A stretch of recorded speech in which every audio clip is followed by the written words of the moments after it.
All right, so this is your third movie doing the X-Men. Are you surprised that there are actually no formula? They always manage to take the characters, you think they're going to go one way, and then suddenly they swing on the other side of the pendulum. And that's something that's gratifying when you do the next incarnation of these characters. Definitely. As an actor, you're constantly being asked to do something different, and that's, if I have one ambition in my career, other than to be the best actor in the world, it would be to constantly try new things. And I've managed to play the same character 3 times, and each time it's felt like a different guy. So yeah, for me personally, yes. I felt that for you.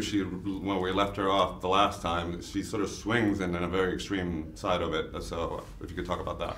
It's great because we have 10 years in between each story. So when we get the script, like we just don't know where we're going to find our characters. So it was great because in the last, she used to be so passionate, mutant and proud, and not hiding her mutancy. And then, she realized that she was kind of the face of this world that she didn't really believe